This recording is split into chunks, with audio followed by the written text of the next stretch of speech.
Welcome back to my channel TP Academy Saharsa. Now we start objective of the soldier poem. अब आप लोगों को the soldier poem का संपूर्ण objective एक एक करके बता रहा हूँ, ध्यान से सुने एवं समझें। क्वेश्चन नंबर 1 है, द सोल्जर बिलोंग टू या द सोल्जर बिलोंग्स टू, ये सैनिक जो कविता है ये संबंध रखता है। ऑप्शन ए है इंग्लैंड, बी है अमेरिका, सी है रसिया, डी है नॉन ऑफ दीज। क्या होगा सही जवाब? समझिए कि आप लोगों का एक तरह से ऑब्जेक्टिव टेस्ट ले रहा हूँ, क्योंकि इस पोएम का संपूर्ण जानकारी खास करके कवि के जीवनी से जो ऑब्जेक्टिव पूछा जाता है वो तमाम ऑब्जेक्टिव आप लोगों को पिछले वीडियो में बता चुका हूँ, और द सोल्जर पोएम का संपूर्ण समरी भी आप लोगों को बता चुका हूँ। आशा करते हैं कि मेरे एक एक प्रश्न का उत्तर आप लोग सही देंगे। तो क्वेश्चन नंबर 1 है, the soldier belongs to, A England, B America, C Russia, D none of these. सही जवाब होगा इंग्लैंड। द सोल्जर, सैनिक जो कविता है कहाँ से संबंध रखता है? इंग्लैंड से। Question number 2, the soldier is अ, उसके बाद है खाली जगह पोएम। द सोल्जर इज अ खाली जगह पोएम। सोल्जर इज अ, यदि आप लिखना चाहें तो अब आप नर्सरी 1 2 3 4 5 में नहीं पढ़ते हैं, आप मैट्रिक भी फर्स्ट डिवीज़न से पास कर चुके हैं, 11th भी पास कर चुके हैं, अब आप 12th में आ गए हैं, अब आप स्कूल में नहीं पढ़ते, अब आप कॉलेज में आ गए हैं, आपके पास अच्छा नॉलेज हो गया होगा। सुन के भी लिखने की आदत डालिए, जिनको लिखने का भाई साहब नोटबुक में लिखते भी चलिए। Question number 2, the soldier is a dot dot dot poem. Dot dot dot का मतलब समझिएगा खाली जगह। द सोल्जर इज, सोल्जर है अ, उसके बाद dot dot dot poem. Soldier है एक कैसी कविता? A love, B happy, C natural, D war. सही जवाब आप लोगों ने सोचा कि the soldier is a war poet. क्या होगा सही जवाब? ऑप्शन डी में टिक लगाइए, वार। क्वेश्चन नंबर 3 है, the soldier is written by. Soldier लिखा गया है, तो सोल्जर किसके द्वारा लिखा गया? The soldier is written by, उसके बाद दीजिए dot dot dot. The soldier is written by dot dot dot, A Rupert Brooke, B Kamala Das, C WH Auden, D John डोने।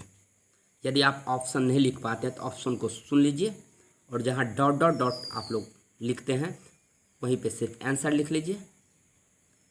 जैसे हमने बताया, the soldier is written by खाली जगह यानी dot dot dot, the soldier is written by dot dot dot की जगह क्या भरेंगे? जॉन डोने, JOHN जॉन और DONE डोने। क्वेश्चन नंबर 4 है, खाली जगह दिया हुआ है शुरू में, dot dot dot is remember as a war poet. Dot dot dot is remember as, यानी किनको याद किया जाता है एज ए वार पोइट? युद्धक कवि के रूप में किनको, युद्धक कवि के रूप में किनको रिमेंबर्ड किया जाता है? ए है रूपर्ट ब्रुक, बी है DH लॉरेंस, सी है जॉन किट्स, और डी है रूपर्ट ब्रुक। बताइए सही जवाब क्या होगा? सही जवाब होगा रूपर्ट ब्रुक। क्वेश्चन नंबर 5 है, Rupert Brooke praises. Rupert Brooke praises, PRAISES। Rupert Brooke praises, PRAISES। Rupert Brooke praises, Rupert Brooke प्रशंसा करते हैं। ए रसिया का, बी जर्मनी का, सी इंग्लैंड का, D none of these. Rupert Brooke प्रशंसा करते हैं। Rupert Brooke PRAISES praises dot dot dot. Rupert Brooke किस देश की प्रशंसा करते हैं? A Russia, B Germany, C England, D none of these. सही जवाब होगा इंग्लैंड, क्योंकि कभी कहाँ के थे मैं पिछले वीडियो में हर चीज़ आप लोगों को बता चुका हूँ। बस उम्मीद के साथ ऑब्जेक्टिव बनाइए आप लोग, आंसर बताइए आप लोग, क्योंकि पढ़ाते चलो तो पढ़ाई में टेस्ट भी ज़रूरी है ना, इसलिए आप लोगों को आज मौखिक ऑब्जेक्टिव टेस्ट ले रहा हूँ, जवाब देते चलिए। Rupert Brooke praises, Rupert Brooke प्रशंसा करते हैं, रसिया का, जर्मनी का, इंग्लैंड का, नन ऑफ दीज। तो इंग्लैंड सही जवाब होगा। रूपर्ट ब्रुक इंग्लैंड का प्रशंसा करते हैं, इंग्लैंड देश का। क्वेश्चन नंबर 6 है, ए पोएम कंसिस्टिंग ऑफ, खाली जगह lines is a sonnet. A poem consisting, एक कविता जिसमें पाया जाता है खाली जगह लाइन, यानी कितना लाइन, जिसे सोनेट कहा जाता है। A poem consisting, a poem consisting, CONSISTING, a poem, a poem CONSISTING, consisting of, खाली जगह lines is a sonnet. A poem consisting of 14th line is a sonnet. पिछला वीडियो देखिए, तमाम चीज़ आप लोगों को मैं लिखा चुका हूँ। अब हर चीज़ को लिखवाना संभव नहीं है, पीछे हर चीज़ आप लोगों को रिटेन लिखवा दिया हूँ, बस उतना को आप देखते रहिए, नोटबुक में लिख लीजिए। मैं ऐसा करता हूँ कि तमाम ऑब्जेक्टिव आपको कहीं से भी बन जाएगा। तो a poem consisting of 14th line is a sonnet, जिस कविता में 14 लाइन पाया जाता है उन्हें क्या कहा जाता है, सोनेट कहा जाता है।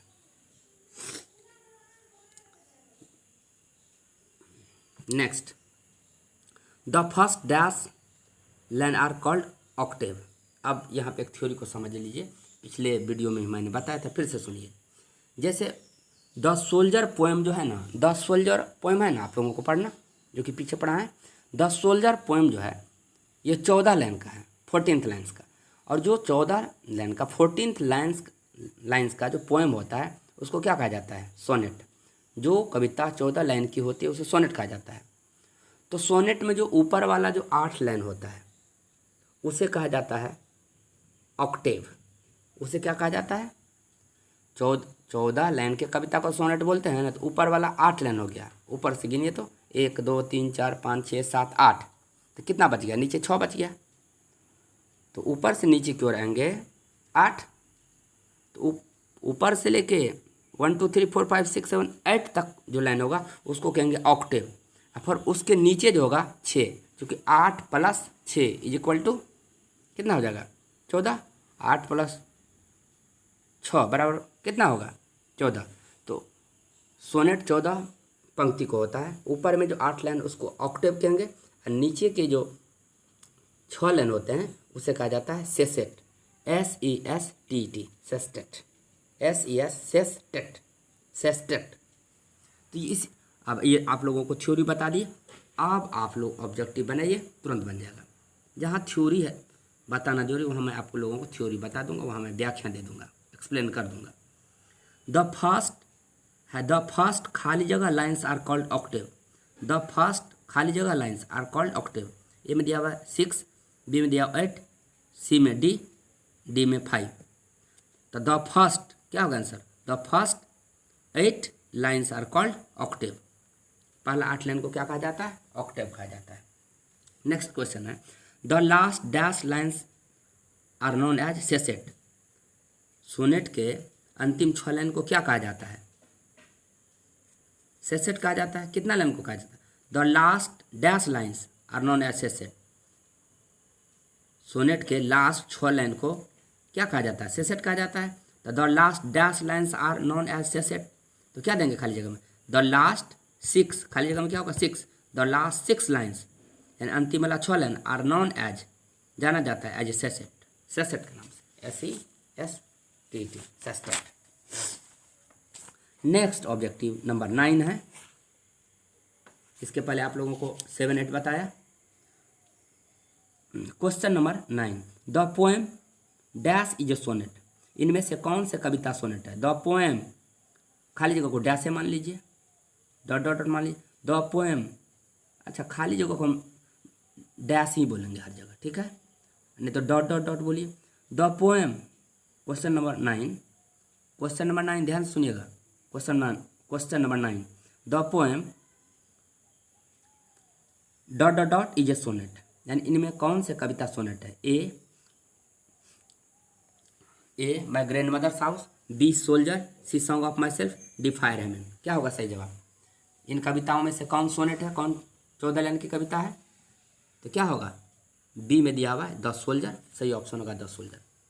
आगे हैं question number 10, the images and praises. The images माने प्रतिबिंब, एंड प्रेजेज प्रशंसा। The images, the question number 10, the IMAGES images यानी प्रतिबिंब, एंड प्रेजेज प्रशंसा of dash run through both the stanza. फिर से ध्यान से सुनिएगा। The images and praises of dash run through both the stanzas. The images and praises of dash run through, dash means खाली जगह, run through both the stanzas. Soldier poem के दोनों stanza में आप लोग किस देश की प्रशंसा के बारे में आपको जानकारी मिलती है? ए है USA, बी है इंग्लैंड, सी है जर्मनी, डी है फ्रांस। सही जवाब आपका England. Question number 11 the dust stands for the. हमने बताया था, जब पोएम को लाइन बाय लाइन करके मैं बता रहा था तो मैं वहाँ आप लोगों को बताया था, a body of England breath English air. एक और लाइन बताया था, और dust of England concealed me. कभी क्या कहता है? एक एक धुलकन मुझको अपना में समा ले। यह क्वेश्चन है, the dust stands, the dust stands, यह डस्ट का मतलब क्या है? डस्ट कौन बन जाना चाहता है? डस्ट का प्रयोग किसके लिए हुआ? The dust stands for. कविता में जो एक वर्ड मीनिंग है, वर्ड है द डस्ट, धुलकन, the dust stands for. Dust का प्रयोग किसके लिए हुआ है? किसको बतलाता है? A farmer, B teacher, C leader, D soldier. सही जवाब होगा सोल्जर। सोल्जर पोएम में जो डस्ट वर्ड है वो किसको दर्शाता है? सोल्जर को स्टैंड करता है। हाँ, ऑब्जेक्टिव उन विद्यार्थियों को दिक्कत होंगी जो कभी इस पोएम को खुद नहीं पढ़े होंगे या किसी सर से नहीं पढ़े होंगे, या तो सेल्फ स्टडी कहीं से कर लीजिए या किसी गुरुदेव से शिक्षा ले लीजिए। जो मेरी सलाह है मैं वो बता रहा हूँ, नहीं तो पिछले वीडियो को आप देखिए, 100% सारा ऑब्जेक्टिव आपसे बन जाएगा। क्योंकि जब तक बेसिक नॉलेज आपके पास नहीं होगा, जब तक आप चैप्टर को नहीं जानेंगे, ऑब्जेक्टिव को याद रखेंगे रटा नहीं जाता है। ये भी जो ऑब्जेक्टिव टेस्ट आज आप लोगों का ले रहा हूँ, ये ऑब्जेक्टिव बस समझिए एक ओरल टेस्ट है, क्योंकि पिछले वीडियो में आपको ऑब्जेक्टिव से रिलेटेड जितने पॉइंट हैं वो लिखवा दिया हूँ और समझा दिया हूँ। कुछ और ऑब्जेक्टिव आप लोगों को मैं बता रहा हूँ। चलिए, the soldier is a dash poem. अगर दे दे ए में लव पोएम, बी में हैप्पी पोएम, सी में नेचर पोएम और डी में नन, तब क्या होगा? तब तो ऑप्शन में कोई ऑप्शन है ही नहीं, क्योंकि सोल्जर तो वार पोएम है ना। लेकिन ऑप्शन ए है लव, बी है हैप्पी, सी है नेचुरल और डी में है नन। तो ये इस तरह के एक आध क्वेश्चन मिल जाएंगे आपको। तो ऑप्शन में जब हाँ ही नहीं कहीं तो ये क्वेश्चन क्या है? क्वेश्चन तो सही है, the soldier is a dash poem, लेकिन ऑप्शन ए में लव, बी में हैप्पी, सी में नेचुरल और डी में नन। तो डी में क्या होना चाहिए? वार पोएम। तो ऑप्शन कभी कभी क्वेश्चन गलत रहता है, एक आध, हर एक एग्जाम में गलत क्वेश्चन, प्रिंट मिस्टेक हो ही जाता है। तो इसी स्थिति में आप एजुबिस। नेक्स्ट क्वेश्चन, क्वेश्चन नंबर आप लोगों को हम कहाँ तक करवाए थे? क्वेश्चन नंबर आप लोगों को हम 11 तक कराए थे। अब 12, question number 12, dash is inevitable. Dash is inevitable, dash का मतलब खाली जगह, खाली जगह इज इनएविटेबल। क्या अपरिहार्य, क्या है जो हर हाल में होके रहेगा। कौन ऐसी चीज़ है जो हर हाल में होके रहेगा? वो सबके साथ होगा, सबकी होगी। ए डेथ, मृत्यु, बी लव, प्यार, सी बेगिंग, भीख मांगना, डी नन। कौन ऐसी चीज़ है जो सबके लिए अनिवार्य है, सबका होगा? तो क्या होगा सही जवाब? ए मृत्यु, डेथ, जो जन्म लिया है सबको मरना है। बी में लव है, लव क्यों नहीं होगा? क्योंकि जरूरत नहीं है कि जीवन में सबको प्यार मिलता ही है। सी है बेगिंग, भीख मांगना, तो ज़रूरत नहीं है। अब धीरू भाई अंबानी अरबपति हैं, उनका बेटा कभी भीख मांगेगा? इस जन्म में तो नहीं है मांगेगा, पता नहीं अगले के अगले जन्म हजारों हजार वर्ष बाद अगर जन्म ले तो भीख मांगना पड़े या कि क्या करना पड़े। चलिए टॉपिक से बाहर चले गए थे। अब आप लोगों को एक और ऑब्जेक्टिव पूछ रहा हूँ। Question number 13। The dash is A patriotic poem. The dash is A patriotic poem. The dash यानी इनमें से कौन सा इज है? द डैश इज कौन है? ए पेट्रोटिक यानी एक देशभक्ति पोएम। इनमें से कौन से देशभक्ति कविता है? ए ऑटोमन, या टू ऑटोमन, या out autumn, A autumn, B soldier, C song of myself, D fire hymn. सही जवाब क्या होगा? इनमें से कौन से कविता देशभक्ति कविता है? सही जवाब होगा सोल्जर कविता एक देशभक्ति कविता है। कम से कम इस वीडियो को आप एक बार सुन लीजिए, सुन भी लीजिएगा ना। जो आप लोगों को हिंदी में बोल के समझा रहा हूँ, इंग्लिश को 100% आपके दिमाग में बैठ जाएगा। आप लेकिन वादे के साथ कहता हूँ, एक बार पिछला वीडियो को जरूर देखिएगा। जिनको क्वेश्चन नहीं बन रहा होगा, आपसे आग्रह किया जाता है, बार बार रिक्वेस्ट कर रहा हूँ, आप पिछले वीडियो को देखिए। नहीं तो फिर आप इस पिछला देखिएगा नहीं, इस वीडियो को बार बार सुनिएगा, सुन तो लीजिएगा, याद तो कर लीजिएगा सुन के, लेकिन उतना फ़ायदा नहीं होगा, क्योंकि थ्योरी भी तो चाहिए ना। अब और क्या क्या ऑब्जेक्टिव आ सकता है? द सोल्जर पोएम के जो लेखक है रूपर्ट ब्रुक, उनका जीवनी बताए थे कि रूपर्ट ब्रुक का जन्म कब हुआ, मृत्यु कब हुआ, सोल्जर पोएम जो कब पब्लिश हुआ, बहुत सारी बातें। अब फिर मिलते हैं नेक्स्ट वीडियो में।